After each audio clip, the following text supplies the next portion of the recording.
नमस्कार। डॉक्टर राकेश कुमार शर्मा, सहायक आचार्य अर्थशास्त्र। आज हम बीए तृतीय वर्ष अर्थशास्त्र का जो फर्स्ट पेपर है समष्टि आर्थिक सिद्धांत मैक्रो इकोनॉमिक थ्योरी, इसके चैप्टर 3 नेशनल इनकम, जिसमें कि हम राष्ट्रीय आय की अवधारणाओं के बारे में अध्ययन कर रहे हैं। तो राष्ट्रीय आय की हमने घरेलू आय और राष्ट्रीय आय के बारे में अध्ययन किया। अब इसके जो नेक्स्ट कॉन्सेप्ट जो रह रहे हैं वो है निजी आय, व्यक्तिगत आय, व्यक्तिगत खर्च के लायक आय और प्रति व्यक्ति आय। इन चारों का अध्ययन करेंगे। तो निजी आय क्या है?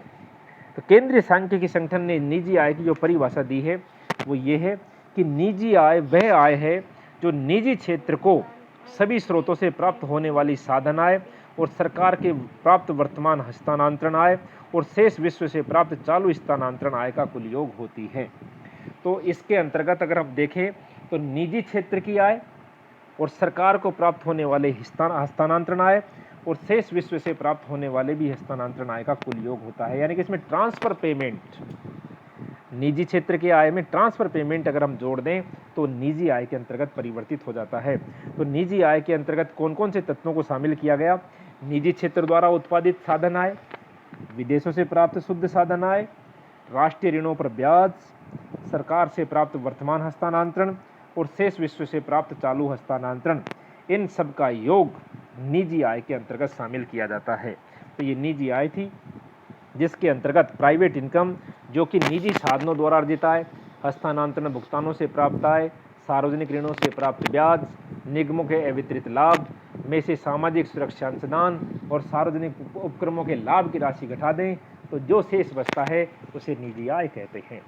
अब निजी आय से व्यक्तिगत आय, व्यक्तिगत आय किस प्रकार से निजी आय से उत्पन्न होती है? तो व्यक्तिगत आय है निजी आय में से निजी कंपनी की बचतें और निगम कर, अवितरित लाभ, इनको घटा दिया जाए तो उसे व्यक्तिगत आय आ जाती है, जो कि इसकी पर्सनल इनकम कहलाती है। तो व्यक्तिगत आय के अंतर्गत फिर एक बार निजी आय में से निजी कंपनी की बचतें, निगम कर, अवितरित लाभ की राशि को घटा दें तो जो शेष बचता है उसे व्यक्तिगत आय कहते हैं। और व्यक्तिगत आय में से व्यक्तिगत प्रयोज्य आय, पर्सनल डिस्पोजेबल इनकम, जो कि व्यक्ति खर्च कर सकता है, वो आय कैसे प्राप्त होगी? तो व्यक्तिगत आय में से हम प्रत्यक्ष कर, फीस और जुर्माने की राशि घटा दें तो जो शेष बचता है उसे व्यक्तिगत प्रयोज्य आय कहते हैं। यही वह आय है जो कि खर्च करने लायक आय होती है। तो व्यक्तिगत आय के अंतर्गत साधन आय और चालू हस्तांतरण आय के सभी स्रोतों से प्राप्त आय को शामिल किया जाता है, जबकि व्यक्तिगत प्रयोज्य आय में सभी प्रकार के करों और जुर्माने की राशि का भुगतान करने के पश्चात जो शेष बचता है उसको शामिल किया जाता है।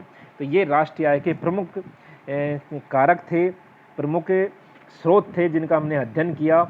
और प्रति व्यक्ति आय जो हमने राष्ट्रीय आय पढ़ा, जिसको कि साधन लागत पर शुद्ध राष्ट्रीय उत्पाद के नाम से भी जाना जाता है, उसमें यदि जनसंख्या का भाग दे दें तो हमें प्रति व्यक्ति आय प्राप्त हो जाती है।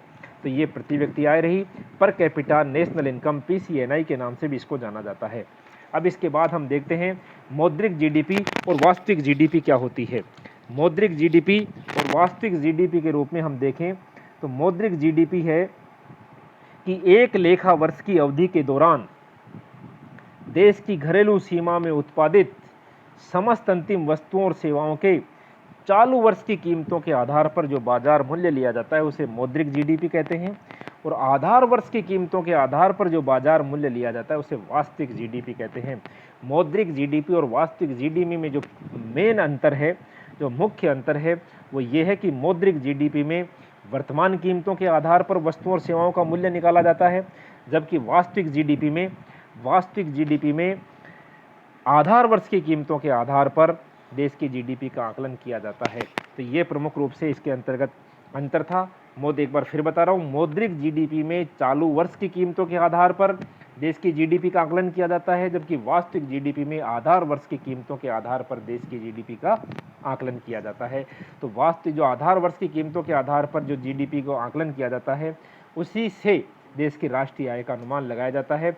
और सरकार 3, 4 या 5 वर्ष की एक निश्चित अवधि के पश्चात देश में आधार वर्ष के आधार पर कीमतों का आकलन करती है और उसी के आधार पर वास्तविक GDP का आकलन किया जाता है। और ये राष्ट्रीय आय के प्रमुख कारक थे जिसके के द्वारा देश में राष्ट्रीय आय का आकलन किया जाता है।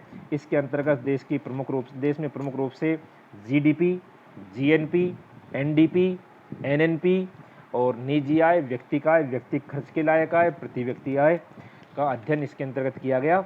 और ये राष्ट्रीय आय प्रमुख रूप से अर्थव्यवस्था एग्जाम के अंतर्गत आती है, इसका अध्ययन विशेष रूप से आवश्यक है। धन्यवाद।